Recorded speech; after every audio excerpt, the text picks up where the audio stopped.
Assalamualaikum warahmatullahi wabarakatuh. Good evening to all. பார்க்கலாமா? Yes sir. யார்ப்பா படிக்கிறீங்க? ஷான் என்ன ஷான் ஆளை காணோம்? சார் என்னோட சிஸ்டருக்கு வந்து திடீர்னு மேரேஜ் வச்சிட்டாங்க சார், அதனால அங்க போயிட்டேன். Marriage super. அப்படி இல்லை, ஒரு பந்து எவ்வளோ விலை மதிப்பு முக்கியம் கிடையாது. பந்து வந்து 2 lakhs 3 lakhs இருக்கலாம், இல்லை 10 ரூபா கூட இருக்கலாம். அதில் உள்ள இருக்கக்கூடிய காற்றுக்கு பார்த்தீங்களா, அதுதான் விலை மதிப்பு இல்லை. அது காற்று இல்லை என்றால் 2 லட்ச ரூபாய் பந்தும் வேஸ்ட்டு தான், 10 லட்ச ரூபாய் பந்தும் வேஸ்ட்டு தான், 10 ரூபாய் பந்தும் வேஸ்ட்டு தான். அந்த காற்று தான் வந்து நம்ம நம்பிக்கை. நம்ம அதை விட்டுட்டு வெளியேறினா முடிஞ்சு போச்சு. நம்பிக்கை போச்சுன்னா வாழ்க்கையில் எதுவுமே சாதிக்க முடியாது. இந்த செய்தியோடு காற்று மாதிரி நம்பிக்கை. பந்து வந்து எவ்வளோ காஸ்ட்டாக இருக்கலாம், ஆனால் காற்று இல்லை என்றால் நம்மளால் பந்து எழும்பாது. அந்த மாதிரி நம்முடைய நம்பிக்கை இல்லை என்றால் நம்மளால் எதையுமே சாதிக்க முடியாது என்பதை கூறி ஆரம்பிப்போம். படிக்கிறியாமா? Yes sir. என்னம்மா சொன்னாரு?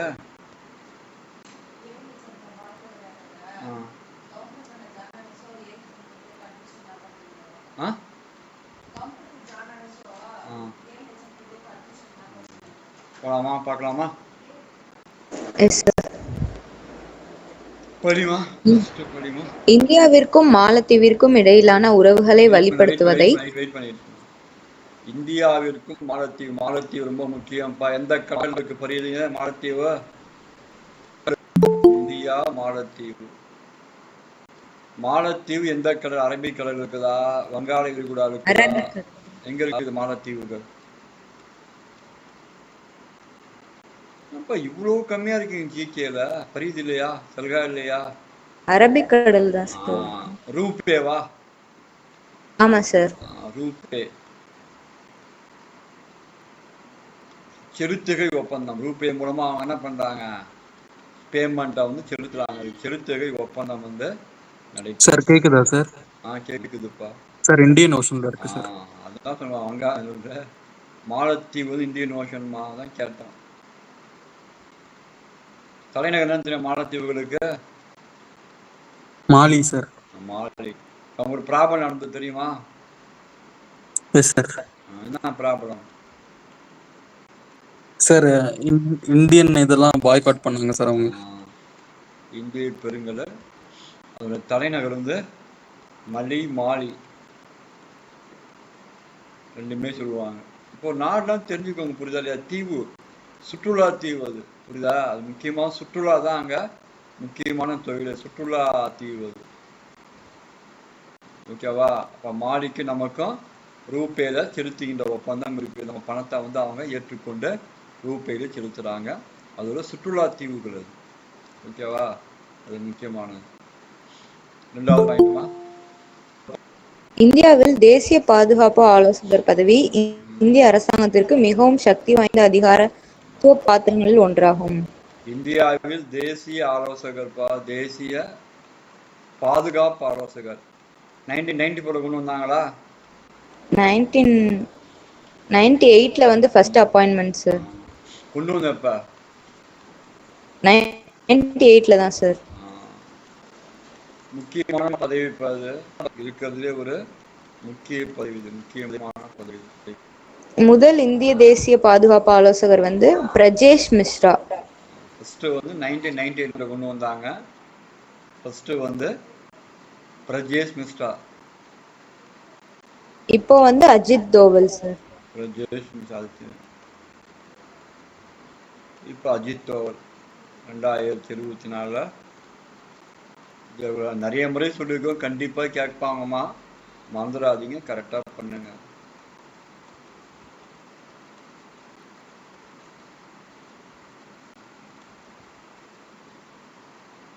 அடுத்த பாயிண்ட்டுமா, முக்கியமான பதவி 1998ஆம் ஆண்டு கொண்டு வரப்பட்டது. இவங்க தான் வந்து நாட்டின் பாதுகாப்புக்கு ஆலோசனையாக இருப்பாங்க. நாட்டினுடைய பாதுகாப்புக்கு ஆலோசனை சொல்லுவாங்க. நாட்டின் பாதுகாப்பு முக்கியமா இல்லையா, அதற்கான ஆலோசனை சொல்லக்கூடிய.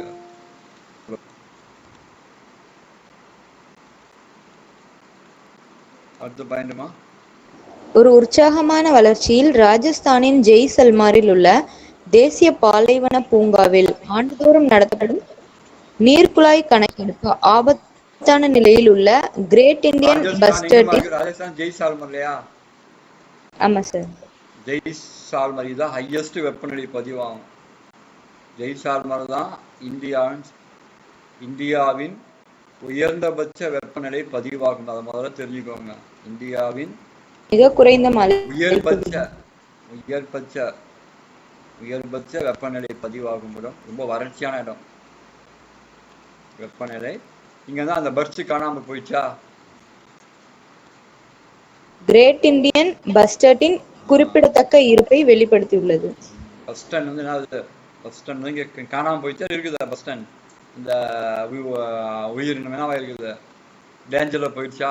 என்டேஞ்சர் தான் சார் இருக்கு. என்டேஞ்சர் தான் சார் இருக்கு, இன்னும் காணாம போகுது சார். என்டேஞ்சர்ல போகுது. அப்ப அது வந்து அருகிய வரும் இனமா மாறி போச்சு. சிட்டுக்குருவி மாதிரி என்டேஞ்சர் இனமா மாறி போச்சு. ஓகேவா? அது வந்து என்ன இருக்கு இப்ப? அது இது வந்து ஆபத்தில் இருக்குது, ஆபத்தில் உள்ளது. உயிரினம் வந்து ஆபத்தில் இருக்குது, காணாம போயிட்டு இருக்கு. சிட்டுக்குருவிகள் காணாம என்ன காரணம்? செல்போன் டவர் தாங்க முடியாமலே போயிடுச்சு. அதே மாதிரி இப்ப வந்து ஜெய்சால்மர்ல வந்து அங்க இருக்கக்கூடிய இந்தியன் பஸ்டர்ஸ் காணாம போவதுக்கு முக்கியமான காரணம் வறட்சி, வெப்பநிலை காரணமா இருக்கலாம். அடுத்த பாயிண்ட்மா. மத்திய பிரதேசத்தைச் சேர்ந்த தொழிலதிபர் மற்றும் உடற்பயிற்சி ஆர்வலரான ஜோதி ராத்ரே எவரெஸ்ட் சிகரத்தை கைப்பற்றிய மூத்த இந்திய பெண்மணியாக வரலாற்றில் தனது பெயரை பதித்துள்ளார். ஜோதி அவங்க 53 வயசா? ஜோதி வந்து 53 வயதுல வந்து இமயமலையா 53 வயதுக்கு எவரெஸ்ட் அடைஞ்சிருக்காங்க.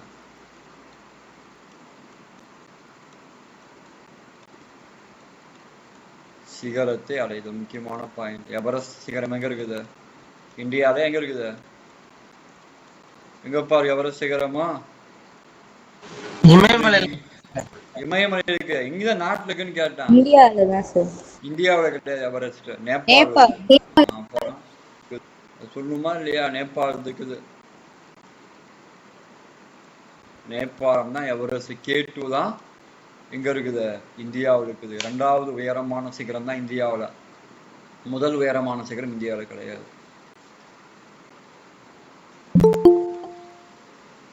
கரெக்டா எழுதிக்கோங்கப்பா. ஓகேவா? இருக்கக்கூடிய விஷயங்களை கரெக்டா எழுதிக்கோங்க. ஃபர்ஸ்ட் வந்து இந்தியாவுக்கும் மாலத்தீவுக்கும் இடையே ரூபாயா பேமெண்ட் ஒப்பந்தம் இருக்குது. பெரிய விஷயம் அது. அது ஒரு சுற்றுலா தீவு. அதே மாதிரி தலைநகர் வந்து மாலி. இந்தியாவோட தேசிய பாதுகாப்பு ஆலோசகர் பதவி என்பது ஒரு அமைச்சரவை பதவி மாதிரி. அது கேபினட் மினிஸ்டர் மாதிரி. அது 1998 தொடங்கப்பட்டது. அது வந்து தொடர்ந்து மிக முக்கியமான நபர்கள் வந்து அந்த பதவி வகிக்கிறாங்க. முதல்ல பிரஜேஷ் மிஸ்ரா வகிச்சாரு, அப்புறம் அஜித் டோவல் வகிக்கிறாரு. ராஜஸ்தான்ல வந்து இந்தியன் பஸ்டன் காணாமல் போயிட்டு இருக்குது. ஓகேவா? அதுக்கு முக்கியமான காரணம் வெப்பநிலை இருக்கான ஜெய்சால்மர். பஸ்டன் முக்கியமா ஜெய்சால்மர் தான் இருக்கும் உங்களுக்கு. அதுதான் இந்தியாவில் அதிகபட்ச வெப்பநிலை பதிவாகும் இடம் அது. அப்புறம் மத்திய பிரதேச ஜோதி 53 வயதுல எவரெஸ்ட் சிகரத்தை அடைஞ்சிருக்காங்க. எவரெஸ்ட் எங்க இருக்கு? நேபாளத்தில் இருக்குது. அதுவும் முக்கியமானது. கரெக்டா எழுதிக்கோங்க. இப்போ current affairs very very important. இந்த கரண்ட் அஃபேர்ஸ் மூலயமா தான் நீங்க மற்ற எல்லாமே கத்துக்கலாம். அதே மாதிரி வந்து என்னென்ன இனங்கள் வந்து என்டேஞ்சர் ஆகுன்னு கேட்பாங்க. ஆபத்தில் உள்ளது, அருகி வருகின்றதுன்னா இருக்கு, நிறைய இருக்கு. இப்போ பனிக்கரைதான் போயிடுச்சு, போலார் பேர்னு சொல்லுவாங்க.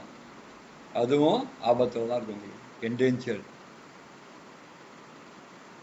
இப்போ என்னென்ன ஆபத்தில் இருக்குது என்னன்னு கேட்கும்போது நீங்க கரெக்டா ஆன்சர் பண்ணணும்.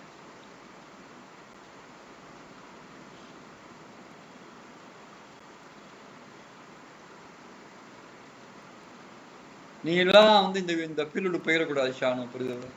எல்லாம் இருந்து சர்வீஸ் வாங்கி இந்த துறைக்கான மதிப்பை வந்து அழிச்சிட்டு போகணும் சார். அவாய்ட் பண்ண முடியாத சிச்சுவேஷனால தான் சார் வரல கிளாஸ்க்கு. நாலு நமக்கு கல்யாணம் இல்லைல்ல.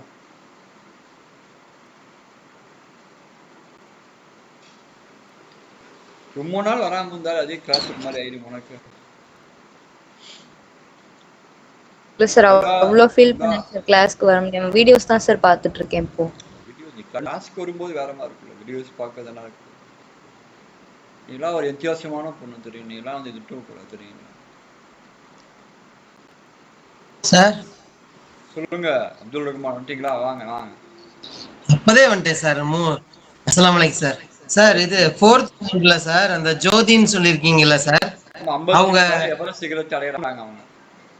இல்ல இதுக்கு முன்னாடி யாரும் அடைஞ்சது இல்ல, இவங்க தான் நிறைய இப்போ பேருக்கு வயசு. வயதானவங்க அடையறாங்க அவங்க. இது மாதிரி நிறைய அன்னைக்கு சொன்னேன் உங்களுக்கு, நிறைய பேர் அடைஞ்சிருக்கு.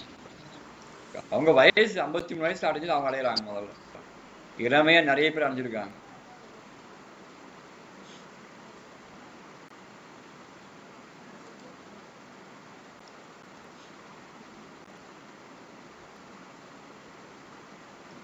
சார் அந்த பாஸ்ட் உயிரினம்னா என்ன சார்? பேர்டு ஐட்டமா அனிமல் ஐட்டமா சார்? ஒரு அனிமல். பஸ்டர்னா ஒரு அனிமல். பஸ்டர்னா ஒரு அனிமல். அது பறவை மாதிரி இருக்கும். அந்த பறவை வந்து காணாம போயிடுச்சு. உயிரினம் காணாம போகுது. நிறைய உயிரினங்கள் காணாம போகுது தெரியுங்களா? சிட்டுக்குருவிகள் காணாம நிறைய உயிரினங்கள் காணாம போகுது. அதை பாதுகாப்பு தான் மிகப்பெரிய அமைப்பு வச்சிருக்காங்க. ICUN ஒரு அமைப்பு இருக்குது. அதெல்லாம் பாதுகாக்குது. சார் சமீபத்துல உங்க கிளாஸ்ல தான் சொன்னீங்க நீலகிரி வரையாடுகளுமே அன்னைக்கு கணக்கெடுத்து பார்த்துட்டு கம்மியா இருக்குன்னு சொன்னாங்க. அதுவும் குறைஞ்சிட்டு வருது இல்ல, குறையுது இல்ல, அதுவும் குறையுது இல்ல. நீலகிரி டாரே குறையதா இருக்கு, குறைஞ்சு வருது. போலாம் சார், அடுத்து போலாமா?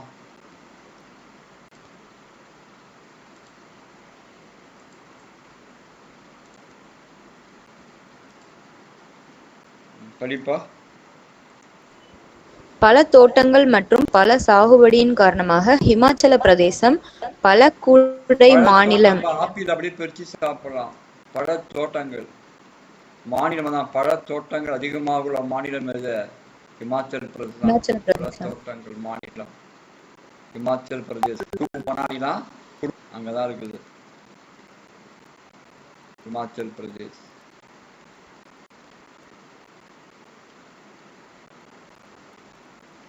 இவங்களை காணோம். இங்கதான் குழு மணாலிலாம் இருக்குது தெரியுங்களா? குழு மணாலி மிகப்பெரிய மலைவாழ் பகுதி. இது ரெண்டும் இங்கே தான் இருக்குது, ஹிமாச்சல் பிரதேஷ் தான் இருக்குது. ஓகே, ஆப்பிள் ஃபேமஸ் இங்கே. ஆப்பிள் மற்ற பழங்கள் இங்கே ஃபேமஸ். மற்ற பழங்கள்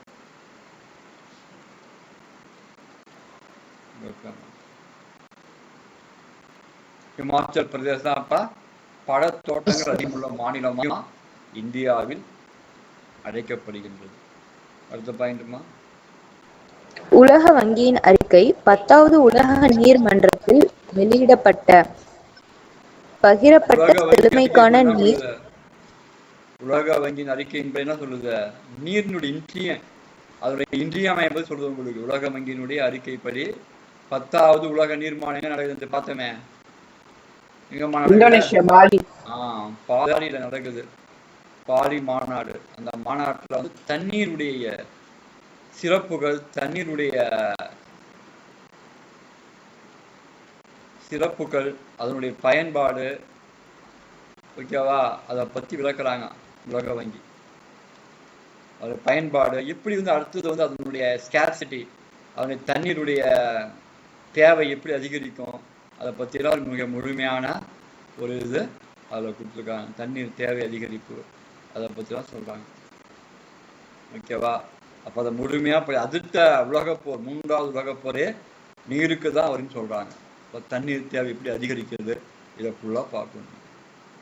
அடுத்த பாயிண்ட்டுமா. ஸ்மார்ட் போன்கள் இந்தியாவின் முக்கிய ஏற்றுமதி வெற்றி கதையாக மாறியுள்ளன. இப்போது திறன் பேசிகள் ஸ்மார்ட் போன்கள், ஓகேவா? திறன் பேசிகள் தான் ஸ்மார்ட் போன்கள். அதான் இந்தியாவோட 3வது ஏற்றுமதியா? 42% வளர்ச்சியுடன் 4வது பெரிய ஏற்றுமதி பொருள் சார். இந்தியாவில் 42% வளர்ச்சியில எத்தனை இடம் மாறுது? 3rd-ஆ 4th-ஆ? 4th sir. வளர்ச்சியில் ஏற்றுமதியில் 4வது இடத்தில் இருக்குது. ஸ்மார்ட் போன் இல்லாமல் யாருமே இல்லை. அது அப்புறம் 5G போக வேண்டியதான், அதிலே போயிட வேண்டியதான். ஏற்றுமதி 4வது இடம். சின்ன குழந்தை கூட அதிகம் சாப்பிட்டு புரியுதா? அதெல்லாம் ஆபத்தை விளைவிக்கும். ஓகேவா? கத்தி மாதிரி தான். ஓகேவா? சைனாவுக்கு திறன்பேசிகள் வளர்ச்சியில் இந்தியா வந்து முக்கியமான இடத்துல இருக்குது ஸ்மார்ட் போன்ல. வளர்ச்சியில் இந்தியா வந்து முக்கிய இடத்தை வகிக்கின்றது. இந்தியா முக்கிய இடத்தை வகிக்கின்றது. சார் அதிகமா ஏற்றுமதி ஆகுற பொருள்ல 4வது பிளேஸ்ல இருக்கு சார். இந்தியா முக்கிய இடம் எழுதிக்கோங்கப்பா. அவ்வளோதான். ஸ்மார்ட் போன்னா ஆபத்து தான் விளைவிக்க முடியாது. அதனுடைய ஆபத்து எப்படி போகுதுன்னு தெரியல. உலகமே பிஞ்சிற அளவுக்கு போய் நினைக்கிறேன். அந்த அளவுக்கு இருக்கு. நீங்க படிக்கலையாமா?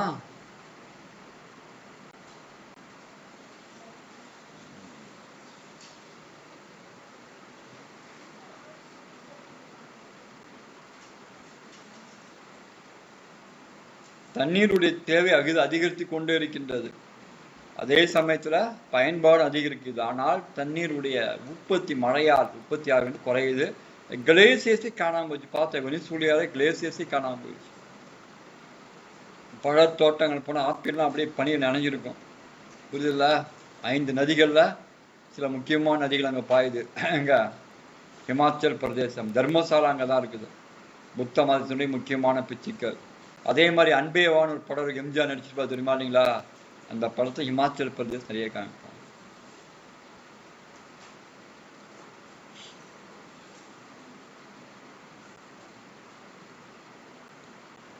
கரெக்டா எழுதுங்கப்பா.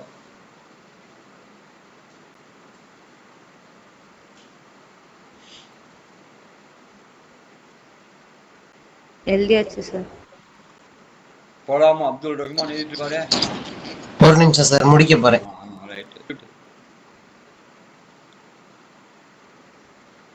நாளையோட கன்க்ளூட் கரண்ட் அஃபேர்ஸ் ஆயிடும்பா. அடுத்த நாள் நீங்க தமிழ் கேட்டா தமிழ் 10வது வியாழக்கிழமை அன்னைக்கு, சோசியல் கேட்டா சோசியல், அதுக்கு அடுத்த நாள் மாடல் டெஸ்ட். அவ்வளவுதான்.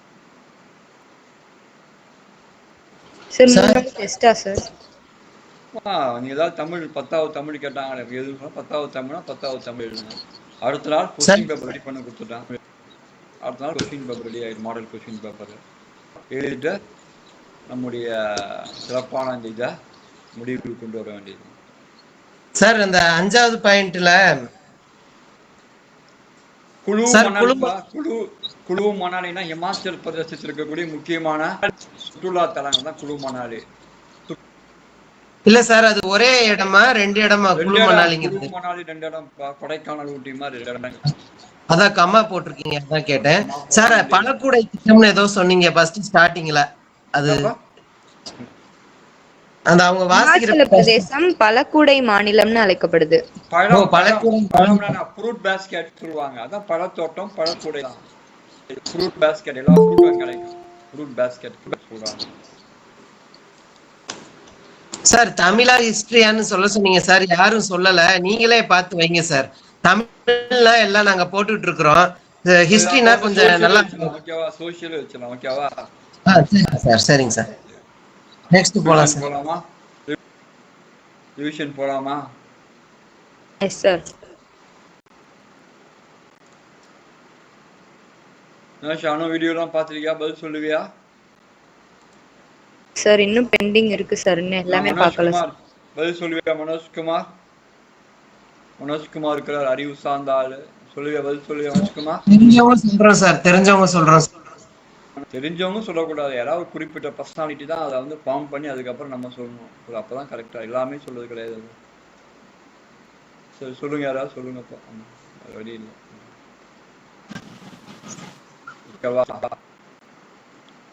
தீவுகள் கூட்டம் அழைக்கப்படும் நாடு எது? இந்தோனேஷியா.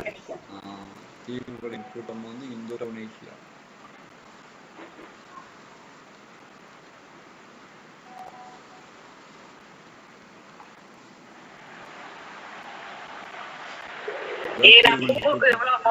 எல்லா கூட்டமும் இருக்கும்.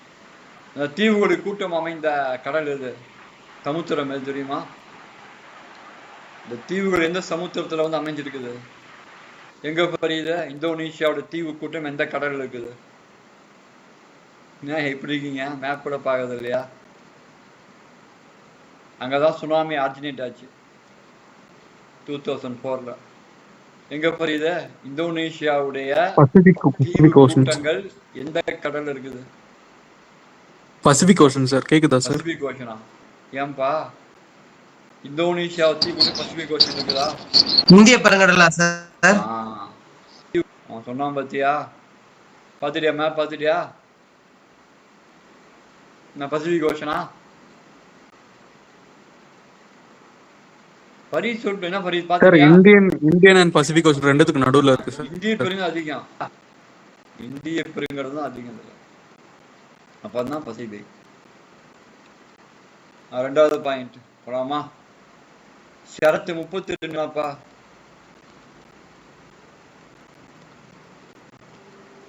அரசியலமைப்புக்கு தீர்வு காணும் உரிமை.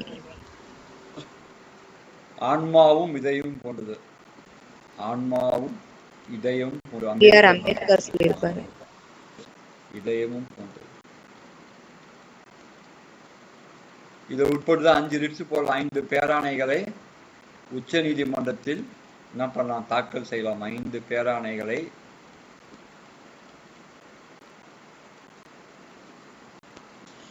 உச்ச நீதிமன்றத்தில் தாக்கல் செய்யலாம்.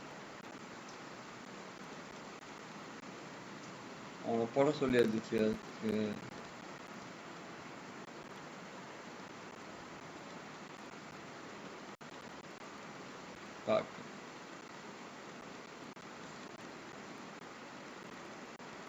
அவங்களோட குஷின் பேப்பரை போட சொல்லுமா?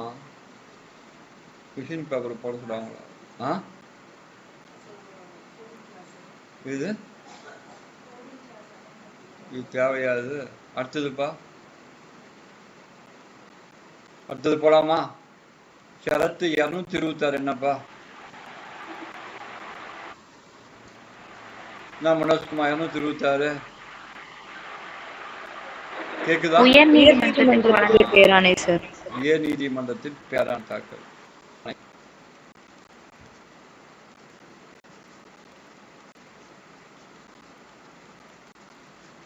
மன்றத்தில் பேராணைகள் தாக்கல்.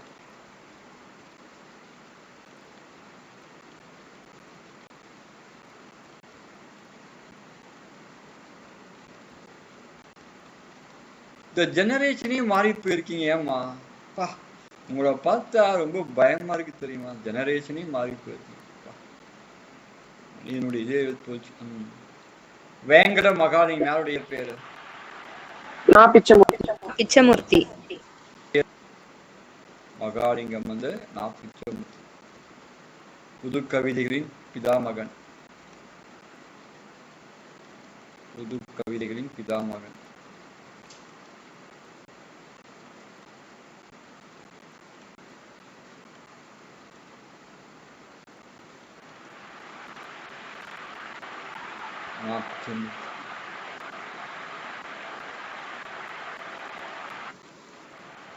அவர் படைத்த படைப்புகள் முக்கியமான என்று சொல்லுங்க பார்க்கலாம். அவருடைய படைப்புகள் முக்கியமான என்று சொல்லுங்க பார்க்கலாம். நானே அண்டர்லைன் பண்ண படைப்புகள் முக்கியமான காட்டு வாத்து. காத்து வாத்து. கிளிக்கூண்டு.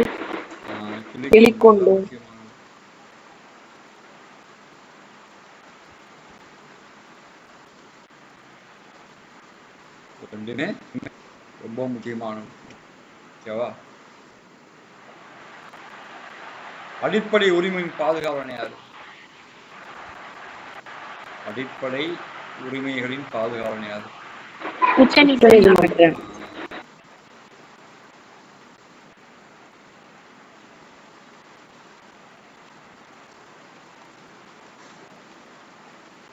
உச்சநீதிமன்றம்.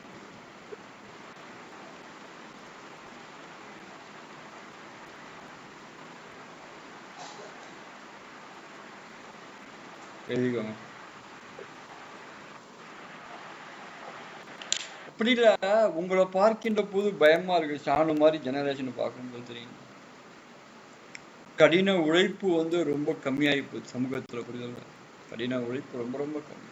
இப்ப நீங்க என்ன பார்த்தீங்க, மார்ச் 12 வந்தேன், எந்த விதமான ஓய்வோ புரிதல தொடர்ந்து கொண்டு போயிருக்கேன்னா மனநிலை எப்படி யோசிச்சு பாருங்க. புரிதல? வந்தாச்சு அவ்வளவுதான். 70+, 80+க்கே வந்தாச்சு அவ்வளவுதான். நாட்களை கடந்து நிக்கிறோம். இந்த மாதிரி இருக்கணும்.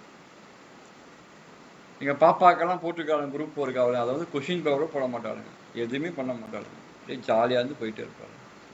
அதெல்லாம் பார்க்கும்போது ஆச்சரியம். எனக்கெல்லாம் நம்ம இந்த மாதிரி அப்பாலாம் நமக்கெல்லாம் அந்த மாதிரி வாய்ப்பு இருந்தால் நான் வந்து அதை அந்த லேப்டாப்பையோ அந்த கம்ப்யூட்டரையோ எழுந்துக்க மாட்டேன், படித்து கொண்டே இருப்பேன். எங்கள் அப்பாவா பார்த்து சொல்லணும், தம்பி படித்தது போதும்பா வந்து சாப்பிடுப்பான்னு சொல்லணும். தெரியும், பயங்கரமாக இருக்குதுங்க அப்பா. எனக்கு தெரிஞ்சு இந்த கிளாஸ் மூலயமா சில விஷயங்கள் தெரியும். அப்துல் ரஹ்மான் தான்.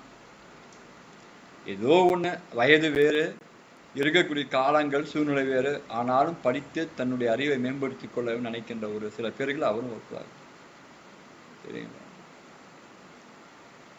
அப்படி இல்லை, இந்த வாய்ப்புகள்லாம் போயின்னு தெரியுமா? இந்த வாய்ப்பு வந்து நான் வேலைக்காக சொல்லவே இல்லை, புரியுதா? வேலை என்பது வேறு, புரியுதா? இதுல வந்து மிக முக்கியமானது பொது அறிவு, தெரியுமா? ஒவ்வொரு விஷயம் நீ பேசும்போது பிரமிச்சு பார்ப்பான், தெரியுமா? அப்ப அந்த பிரமிப்பை ஏற்படுத்த வேண்டும் என்றால் நீங்க கடினமாக உழைக்க வேண்டும், தெரியுமா? உழைக்காமலாம் எதுவும் பண்ணிட முடியாது. அப்ப நீங்க அதை அப்டேட் பண்ணிட்டு இருக்கணும், அப்பதான் நல்லது. ஒரு நாள் கூட சளைக்காமல் வேற எந்த ஒரு திங்கிங் இல்லாம கொண்டு போயிட்டு இருக்கோம், தெரியுமா இல்லையா?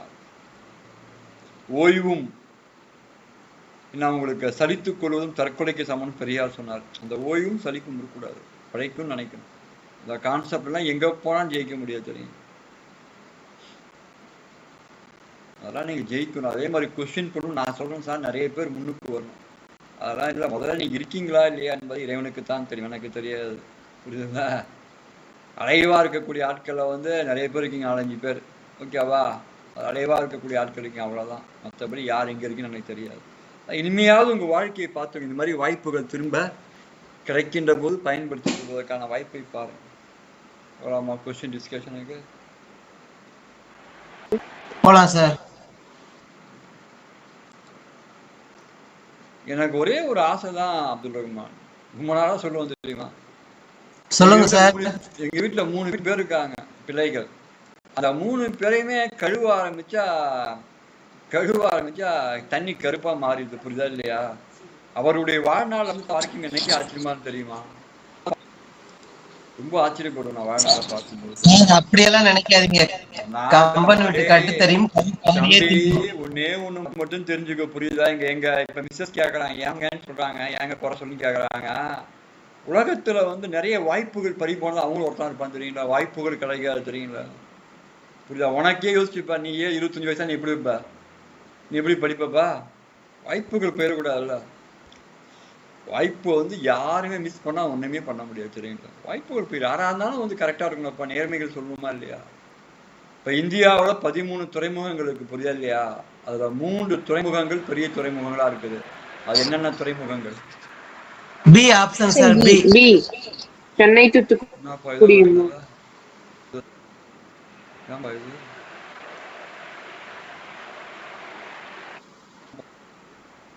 தூத்துக்குடி, நாகப்பட்டினம் அது வராது. சென்னை, தூத்துக்குடி என்றுதான் வரும்.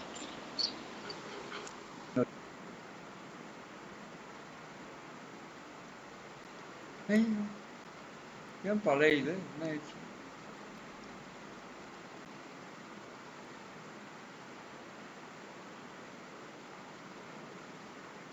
சென்னை, தூத்துக்குடி, 800க்கு காமராசர் துறைமுகம், தூத்துக்குடிக்கு வஉசி துறைமுகம். வஉசி 1, காமராசர் 1.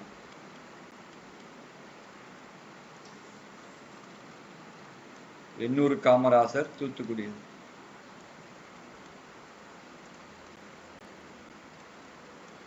ஐக்கிய நாடுகளின் வளர்ச்சி திட்ட அறிக்கை 2015 படி இந்தியாவில் எந்த மாநிலம் மனித மேம்பாட்டு அட்டவணையில் 6வது? தமிழ்நாடு. அப்ப 2015 6வது இடம் தமிழ்நாடு இருக்கு. இது பண்ணிக்கோங்க.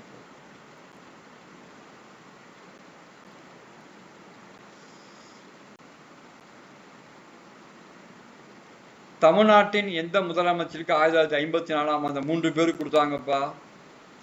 யாரு? சர்வப்பள்ளி ராதாகிருஷ்ணன், ராஜாஜி. சர்வப்பள்ளி ராஜாகிருஷ்ணன், சி.வி. ராமன், ராஜாஜி தான் ஃபர்ஸ்ட். தெரியுங்களா? அந்த பேர் லிஸ்ட் வந்தா ஃபர்ஸ்ட் ராஜாஜி தான். 3 பேருக்கு கொடுத்தாங்க. சி.வி. ராமன், ராதாகிருஷ்ணன், ராஜாஜி 3 பேருக்கும் ஒரே இதை கொடுத்தாங்க. ஓகேவா?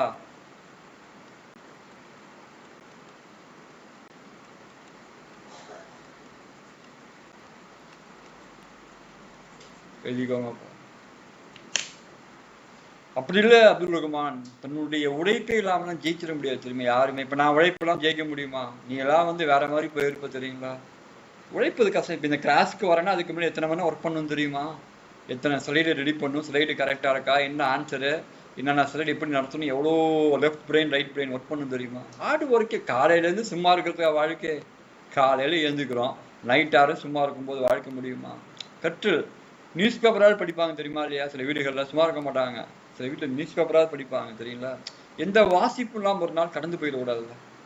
எந்த வாசிக்காமல் ஒரு நாள் கடந்து போயிடுச்சுன்னா நல்லா இருக்காதுல்ல. அண்ணா சொல்லுவார், வாசிக்காத நாளும் கற்றுக்கொள்ளாத நாளும் எனக்கே வந்து வீணான நாட்கள்னு சொல்லுவார். கற்றுக்கொள்வதும் வாசிப்பதும் முக்கியமானது.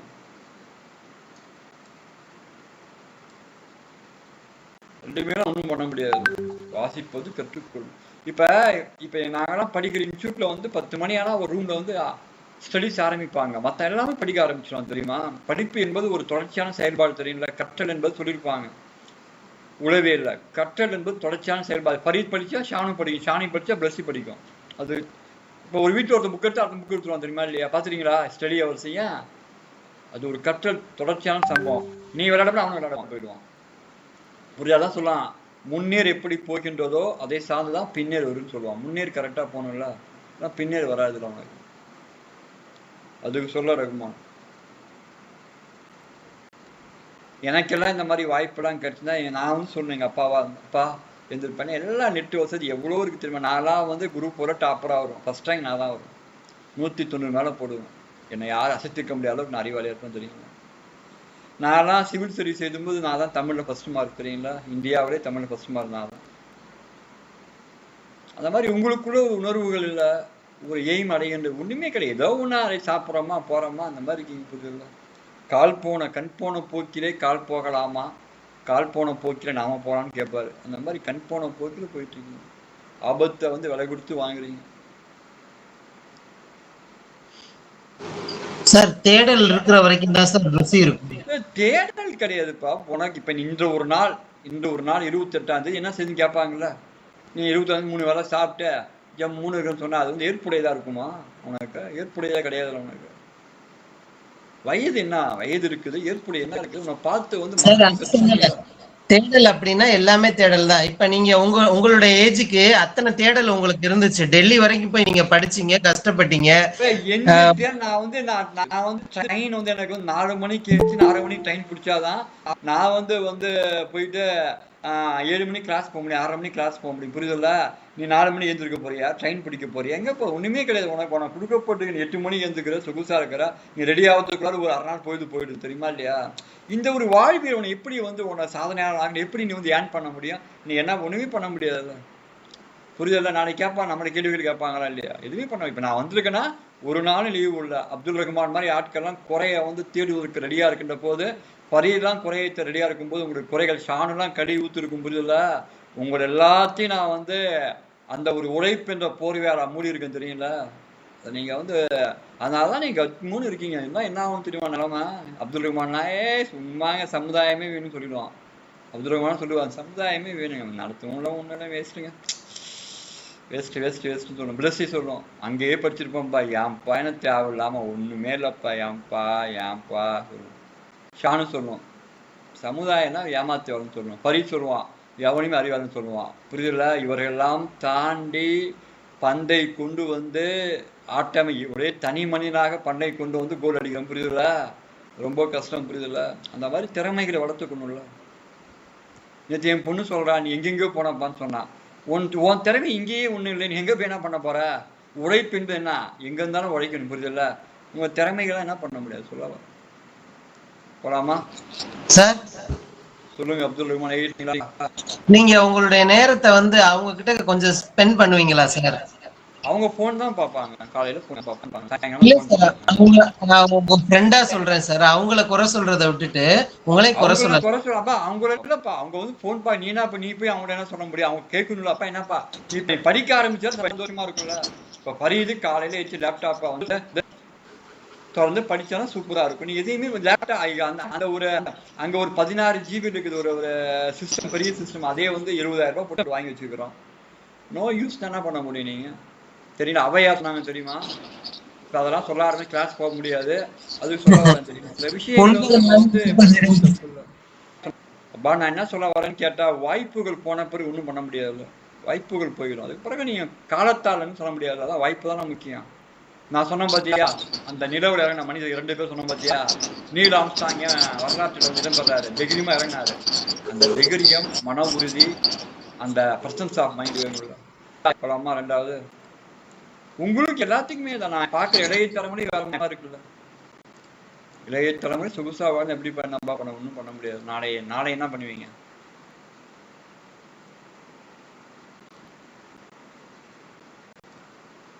ஆயிரத்தி 884 ஆண்டு பி அனந்தசார்லு, பி ரெங்கையா நாயுடு, இது வந்து முக்கியமான அமைப்பு. அரசியல் சார்ந்த அமைப்பு எவ்வாறு அறியப்பட்ட இவங்க தான் முத மக்களின் குறைகளை கேட்டாங்க, வணிக ரீதியா குறையை கேட்டாங்க. தெரியுமா யாரு?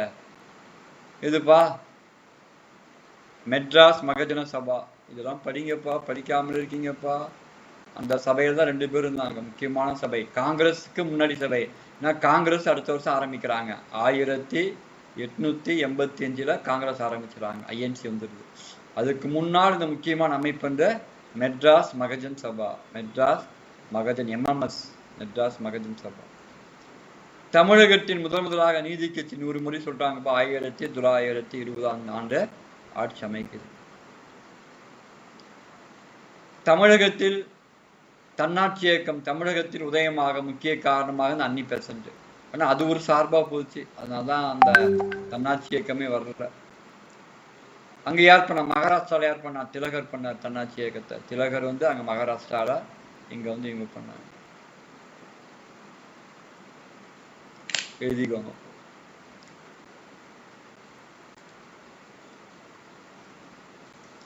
நீங்களும் அப்துல் ரஹ்மான் வேற மாதிரி போயிருந்தா நீ எல்லாம் ரொம்ப டிப்ரெஸ் ஆயிருப்ப தெரியுங்களா?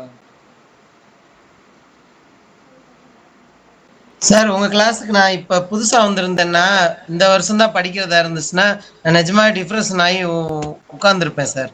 ஆனா வந்து எனக்கு உங்களுக்கான வாய்ப்புகள் இல்லைல்ல.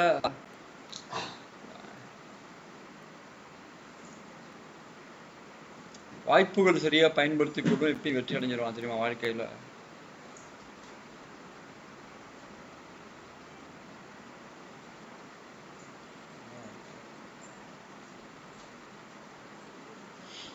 உங்களுக்கு அதனுடைய இதை வந்து நான் கொடுக்கணுமா இல்லையாப்பா? கொடுக்காம போனா நான் ஒரு குற்றவாளி ஆயிடுவேன்ல.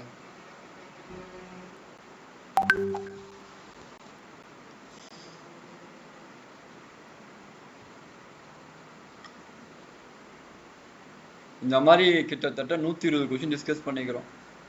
புரியுதா? அந்த கொஸ்டின்ஸ்லாம் எடுத்து பாருங்க. ஏன்னா யூனிட் 8 and 9 ரொம்ப முக்கியமானது. அது முதல்ல கரெக்டாக பார்த்துக்கோங்க.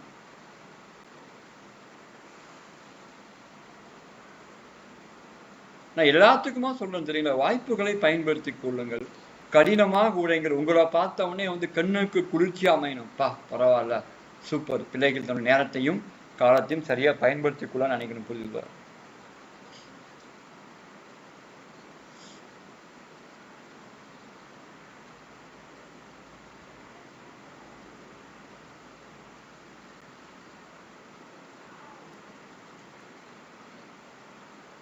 போலாமா?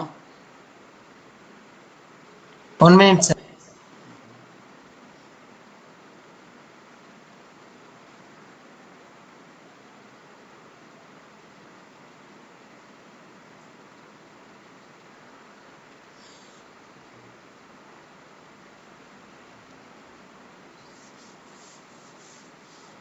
இன்னும் 3 days தான் சார் இருக்கு. 3 daysக்கு நாளையோட கிளாஸ் முடிஞ்சிருமா? கரண்ட் அஃபேர்ஸ் இருக்கு, அதனால டெஸ்ட் ஆரம்பிச்சு நாளையோட முடியுது. அப்ப டெஸ்ட் ஆரம்பிச்சிருமா இல்லையா?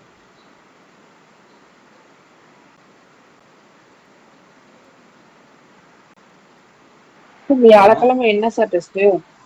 தமிழ்ல சோசியல் 10வது சோசியல் வைக்க சொல்லியிருக்காங்க. 10வது சோசியல். தமிழாவது பார்த்துட்டீங்க, சோசியல் பாருங்க.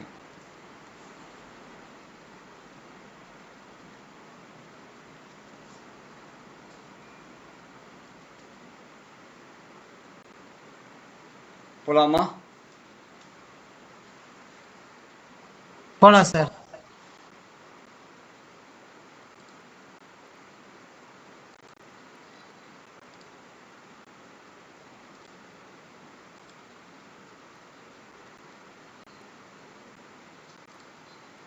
மீனிங் ஆஃப் கான்ஸ்டியூஷன் ரெமெடிஸ் என்ன மீனிங் பார்க்குறோம். ஓகேவா? அரசியலமைப்பு உட்பட்டு பரிகாரம் காணும் உரிமை என்றால் என்ன மீனிங் பார்க்குறோம்.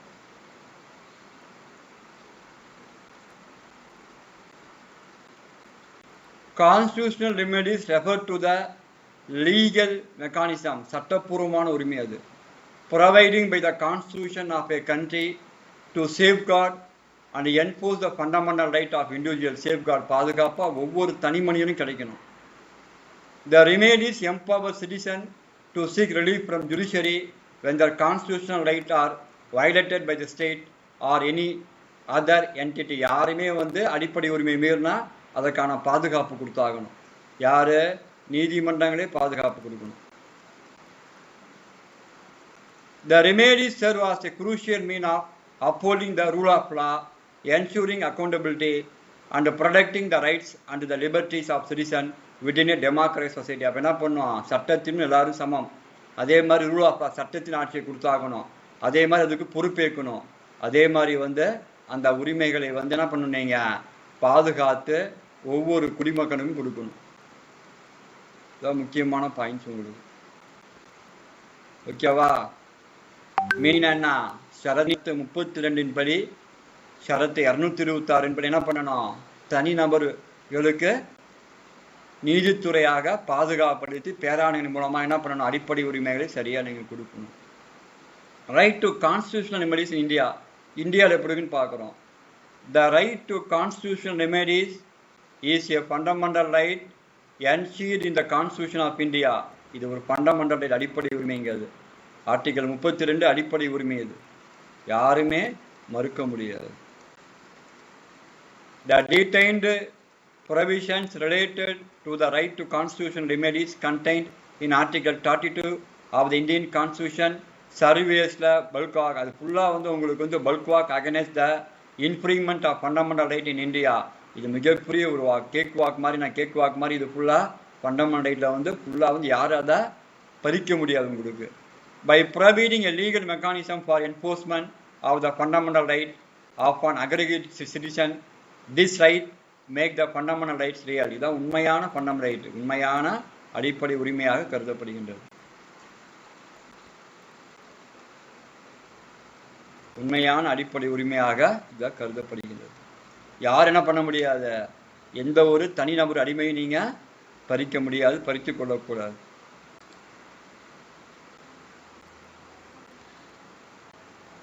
சீமா,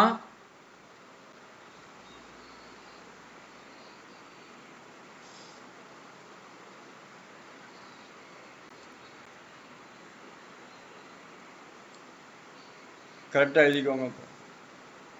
புரியுதாப்பா? கான்ஸ்டியூஷனல் ரெமெடிஸ் என்பது அரசின் பரிகார உரிமை என்பது சட்டப்பூர்வமான உரிமை. புரியுதா? அப்துல் ரஹ்மானுக்காக சொல்கிறேன். அது ஒரு அரசியல் ரீதியாக நமக்கு ஒவ்வொரு தனிநபருக்கும் அரசியலமைப்பு கொடுத்துருக்குது. அதை பாதுகாக்கிற பொறுப்பு யாருக்கு உண்டு? நீதித்துறைக்கு உண்டு. புரியுதா இல்லையா? அந்த ரெமெடியில் என்ன அடங்குதுன்னு கேட்டால் சட்டத்தின் ஆட்சி, அதை பாதுகாக்கும் தன்மை, நமக்கு ஒவ்வொரு குடிமகன் அளிக்கின்ற தன்மையை பற்றி சொல்லியிருக்காங்க. இந்தியாவில் எப்படி கேட்டால் இந்தியாவில் 2 விதமான ஆர்டிகல் சொன்னோம், நேற்று பார்த்தோம். ஆர்டிகல் 32, ஆர்டிகல் 226 பிரகாரம் 2 கோர்ட்லையும் போடலாம். புதுசாக ஒரு கோர்ட்டில் நீங்கள் அடிப்படை உரிமைகளுக்காக நீங்கள் பேராணை போடணுன்னா பாராளுமன்றம் சட்டம் ஏற்ற வேண்டும். ஓகேவா? இப்போ இதில் ஆர்டிகல் 32 உண்மையான அடிப்படை உரிமை. அதுதான் உங்கள் அடிப்படை உரிமைகள் பறிபோகின்ற போது நீங்கள் ஆட்டோமேட்டிக்காக நீங்கள் உச்ச நீதிமன்றத்தையோ உயர்நீதிமன்றத்திலோ நாடலாம். ஒவ்வொரு தனிநபர், ஒவ்வொரு குடிமகனுக்கும் இது கண்டிப்பாக கிடைக்கும். ஆனா இந்த 2 கோர்ட்ல மட்டும்தான் நம்ம நாட முடியும். ஆமா ஆமா. அடுத்த கோர்ட்டை நேற்றே பார்த்தோம்னா பாராளுமன்றம் நினைத்தால் சட்டம் இயற்றினால் அதை டிஸ்ட்ரிக்ட் கோர்ட்லயோ வேற கோர்ட்டோ மாற்ற முடியும்.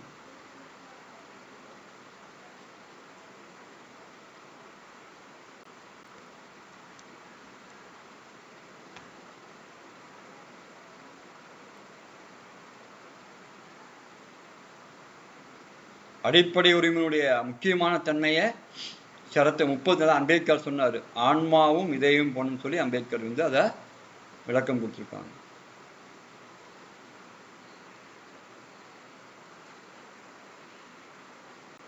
கரெக்டா இது சார் 32 தானே சார் சொன்னீங்க? ஆன்மாவும் இதயம். ஆமா ஆமா. உச்ச நீதிமன்ற அடிப்படை உரிமை பாதுகாவலன். இப்ப அந்த அடிப்படை உரிமை பாதுகாவலனா இருக்கக்கூடியதுக்கு தான் ஆன்மா இதயம் கொண்டு சொல்லியிருக்காங்க.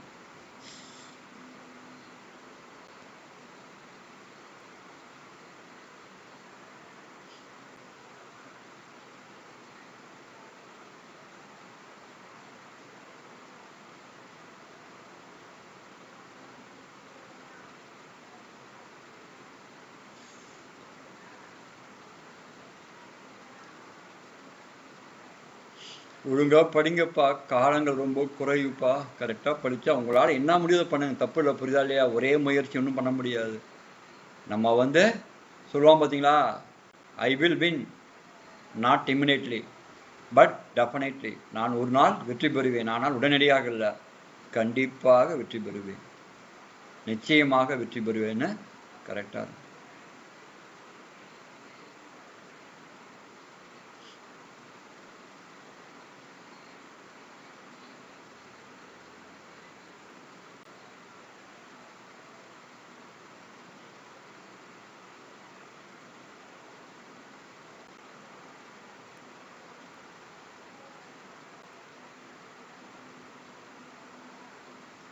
படிங்கப்பா, நேரங்களை வேஸ்ட் பண்ணாதீங்க, புரியுதுல்ல? படிங்க. உங்களுடைய பெற்றோர்கள் உங்களுடைய சார்ந்த நம்பிக்கையோடு இருக்காங்க.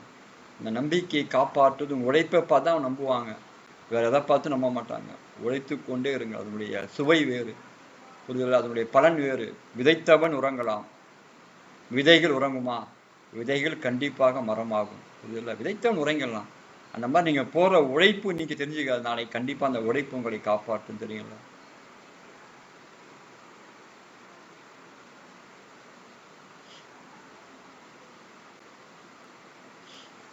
உழைங்க, ஒரு நாள் முழுக்க இது கூட இருங்க, ஒரு 2 வருஷம் பயணிங்க. உங்களை அறியாமலே நீங்க வந்து ஒரு பொண்ணு என்கிட்ட படிச்ச பொண்ணு 2 ஆண்டு காலம் 3 ஆண்டு காலம் படிச்சாங்க. கடைசியா கிட்டத்தட்ட 7 எக்ஸாமினேஷன் பாஸ் பண்ணிதாங்க. கள்ளக்குறிச்சி இப்போ சப் ரிஜிஸ்ட்ராராக இருக்காங்க. 7 பரீட்சை தொடர்ந்து பாஸ் பண்ணாங்க. அப்பதான் அவங்க சொன்னாங்க, சார் நான் சொன்ன விதைகளை போட்டு கொண்டு இருக்கிறீர்கள், அது என்னைக்கு மரமாகும் தெரியாது, எல்லாமே ஒரே நேரத்தை முளைக்கலாம்னு சொன்னேன். அதே மாதிரி குரூப் 1 பாஸு, குரூப் 7 8 பாஸு, டிஎன்பிசியில் வந்து 40ஆவது ரேங்க்கு, ஓகேவா? அதுக்கப்புறம் குரூப் 2 பாஸு, புரியுதுல்ல? எஸ்எஸ்சி பாஸ் பண்ணாங்க. ஒரே நேரத்துல பாஸ் ஆகி அவங்க என்ன இப்ப வந்து சப் ரிஜிஸ்ட்ராரா இருக்கான்னு நினைக்கிறேன். குரூப் 2 சர்வீஸ் வாங்கிட்டு போனாங்க. Group 1 pass, group 1 mains pass, prelims pass, mains pass, தொடர்ந்து அப்படியே சாதிச்சாங்க. அந்த பத்திரிகை கூட செய்தியா போட்டிருந்தான் எங்க ஊர்ல. அதை கள்ளக்குறிச்சி பெண்மணி குரூப் தேர்வு அவங்களும் அனுப்பிச்சிருப்பேன்னு நினைக்கிறேன், சாதனைன்னு சொல்லி. அதனால வந்து விதைத்து கொண்டே இருக்கின்றோம். அது என்னைக்காவது ஒரு நாள் மரமாக மாறாம போயிடாது, விதைகள் வந்து துளிக்காம போவாது. விதைப்போம், முடிஞ்சு போச்சு. அவன் என்ன போஸ்ட்டுக்கு போறதுன்னு கன்ஃபியூஸ் ஆயிட்டாங்க, புரியுதுல்ல? அதுக்கப்புறம் சார் என்னால் வந்து பெரிய அவங்க உடல்நிலை வந்து கொஞ்சம் பாதிக்கப்பட்டவங்க, அதனால குரூப் 4, அதுவும் குரூப் 4 40ஆவது ரேங்க் அவங்க தமிழ்நாட்டில் லெவலில், தெரியுங்களா? 174 கொஸ்டின் போட்டிருந்தாங்க அவங்க அப்போ. அதனால வந்து அவங்க வந்து தாலியில் இருக்கக்கூடிய நாணல்னு இருக்கும், அது விற்பாங்க. ஒவ்வொரு மாசமும் ஃபீஸ் கொடுக்கறதுக்கும் ஒவ்வொரு மாசம் படிக்கிறதுக்கும், தெரியுங்களா? டெய்லி டெஸ்ட் வைக்க சொல்லுவாங்க, டெய்லி டெஸ்ட் எழுதுவாங்க. அதெல்லாம் ஒரு காலகட்டம். அந்த மன்ன மாதிரி மாணவர்களை சந்திப்பதே முடியல இப்பெல்லாம். அந்த மாதிரி மாணவர்களே காணும்ல.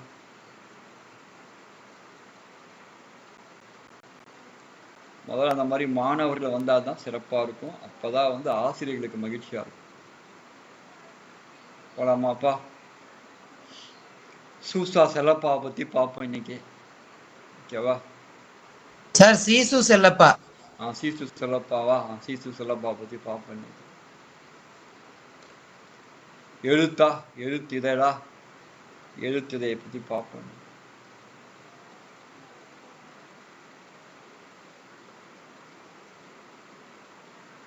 ஒழுங்கா படிங்கப்பா. வாய்ப்புகள் வந்து மிகப்பெரிய விஷயம், அதை வந்து ஒருபோதும் தவித்து விடாதீர்கள்.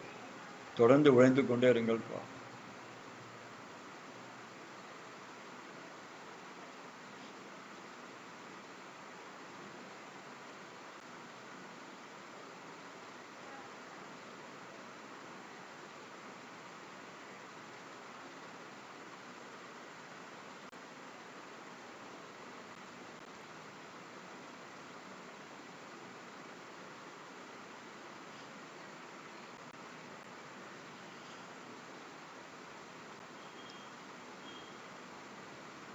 நான் தமிழ்லையும் சொல்லியிருக்கிறேன், இங்கிலீஷ்ல கொடுத்துருக்காங்க. போலாமாப்பா? போலாம் சார்.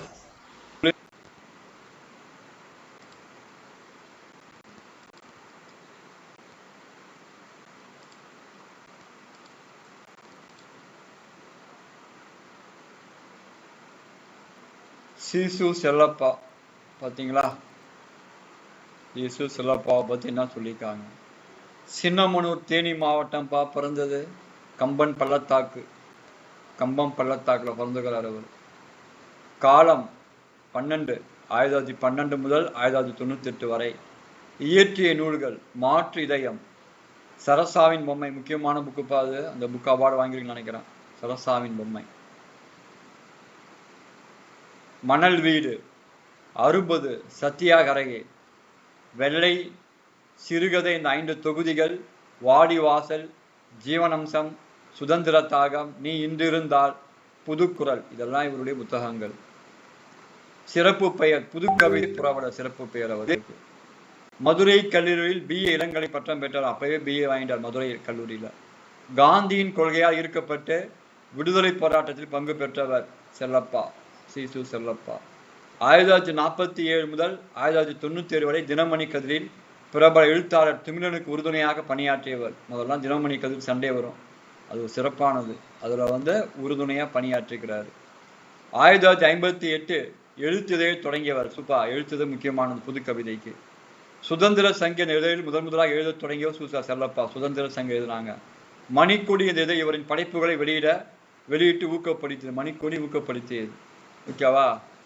அடுத்ததான முக்கியமான பாயிண்ட், சிறந்த எழுத்தாளராக சீசு செல்லப்பாவை அறிமுகப்படுத்திய சிறுகதை சரசாவின் சொன்னபத்தியா, சரசாவின் பொம்மை முக்கியமானது. எழுதிக்கு என்ன அதுக்காம ஓடுறீங்க?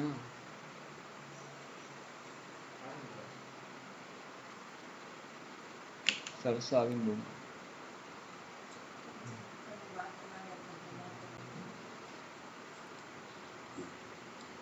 கரெக்டாக எழுதிக்கோங்கப்பா. சின்னமனூர் தேனி மாவட்டம்ப்பா வருது. சரசாவின் பொம்மை முக்கியமானது. மணல் வீடு, 60, சத்தியாகிரியெல்லாம் முக்கியமான நூல்கள். புது கவிதை புறவலராக இருந்துக்கிறவர்.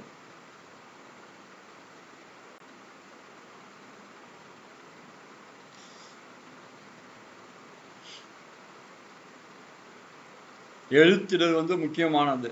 இதுல புது கவிதை காலத்துல மணிக்கொடி, எழுத்து, வானம்பாடி தான் அதிக கவிஞர்கள் உள்ளது. அது எழுத்து முக்கியமானது.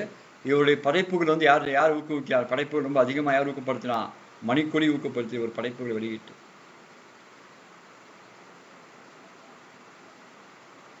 சார் அந்த சரசாவின் பொம்மை ஏதோ சொன்னீங்களா சார்? சாகித்ய அகாடமி முக்கியமானது இல்ல, சரசாவின் பொம்மை அவருடைய படைப்பு. சாகித்ய அகாடமி, அது சாகித்ய அகாடமி அவார்டு வாங்கி நினைக்கிறேன். புரியுது? சுதந்திர தாகம் தான் சார் சாகித்ய அகாடமி. சுதந்திர தாகம் சரசாவின் முக்கியமான படைப்பு. சுதந்திர தாகம் அவரது சாகித்ய அகாடமி ஒரு அவார்டு வாங்கியிருப்பார். சாகித்ய அகாடமி அவார்டு கொடுத்துருப்பாங்க. அவர் கரெக்டா படிங்கப்பா. நாட்கள் குறைவு. மாடல் டெஸ்ட் நீங்க வாங்குற மார்க்கு தான். கிட்டத்தட்ட மாடல் டெஸ்ட்டை நீங்க எப்படியும் ஒரு 150ஆவது போடணும். அப்பதான் உங்களுக்கான அந்த நம்பிக்கை பிறக்கும்.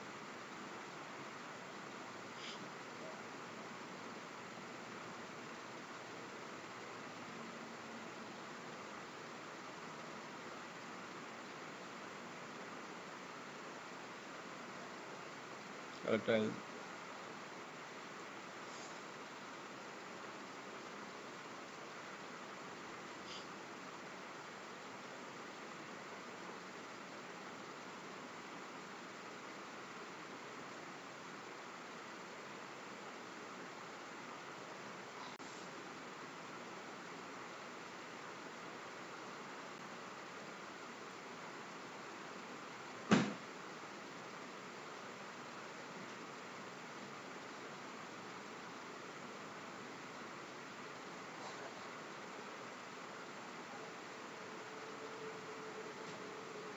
படிங்கப்பா. நேரத்தை வேஸ்ட் பண்ணிடாதீங்கப்பா.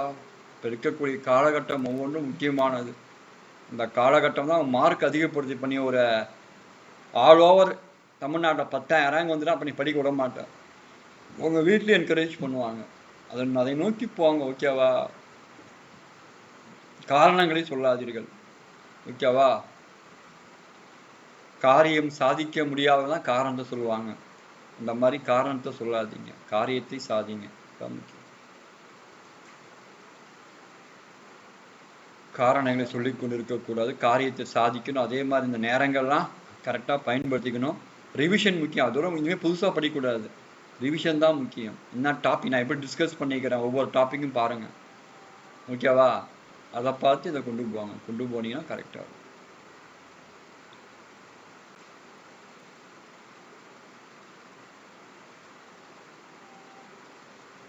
படிக்கலாம். சரசாவின் பொம்மை என்பது அவருடைய திறமைக்கான வெளிப்பாடாக இருந்தது. சிறப்பான ஒரு புத்தகமாக இருந்தது, திறமைக்கான வெளிப்பாடாக இருந்தது அவர்கள்.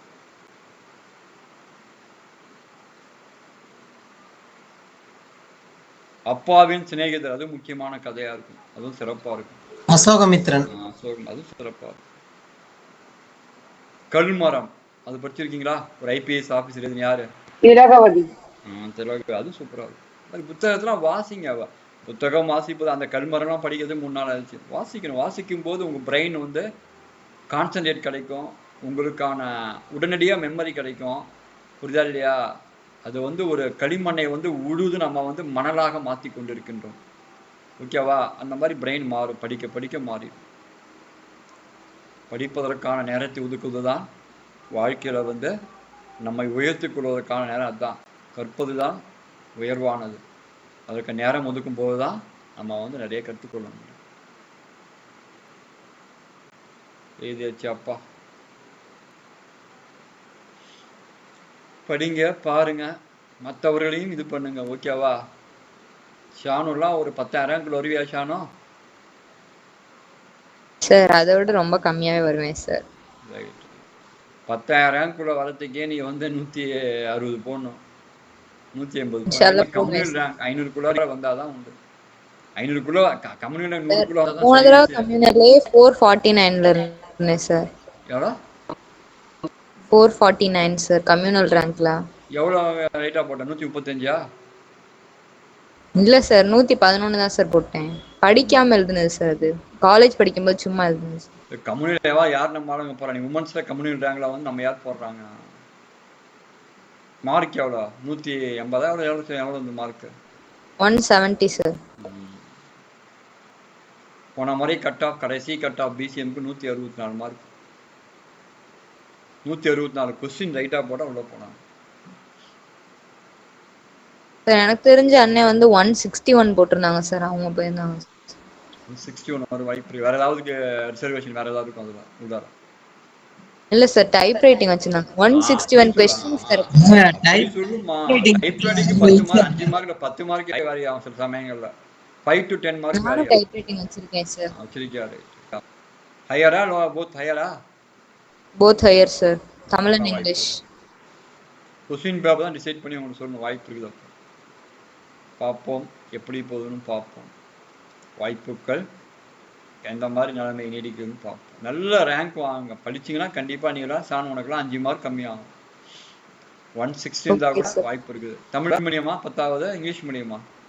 எஸ் சார், தமிழ் மீடியம்ல தான் சார் 12th வரையும் படித்தேன். ஃபர்ஸ்ட் ஸ்டாண்டர்ட் வந்து இங்கிலீஷ் மீடியம்ல படித்தேன். பிஎஸ்டிஎம் தரல சார். 10வது கூட பிஎஸ்டிஎம். ஆமாம், அது வாங்க முடியாது. பிஎஸ்டிஎம் கூட வாய்ப்பு இருக்குது. பார்த்து எப்படி இருக்குன்னு பாருங்க. பிஎஸ்டிஎம் வாங்கினா எப்படி சார்? அது 20% ரிசர்வேஷன் உள்ள போயிடுவீங்களா? பிஎஸ்டிமா இன்னும் 2 மார்க் 3 மார்க் கம்மியாகும்ல.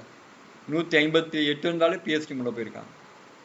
157 கொஸ்டின் ரைட்டா கூட உள்ள போயிருக்காங்க. மார்க் கிடையாது, கொஸ்டின்ஸ் ரைட்டா கூட உள்ள போயிருக்காங்க. ரொம்ப ஒரு கஷ்டமான தேர்வு.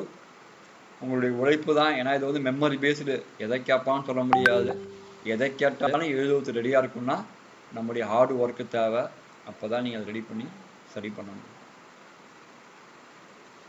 மிகப்பெரிய விஷயம் தெரியுமா இல்லையா? பயங்கரமான கட் ஆஃப் இருக்கும். எப்பா 175 180 வரைக்கும் போறவனா இருக்காங்க இதுல. அதனால கரெக்ட் பண்ணி. போன வட்டம் பொது தமிழ்ல 5 லட்சம் பேர் ஃபெயில் ஆயிட்டாங்கல்ல சார், இந்த வட்டம் ரொம்ப விழுந்து விழுந்து படிக்கிறாங்க. குவாலிஃபைங் பேப்பர் ஏதாவது இருக்குல்ல?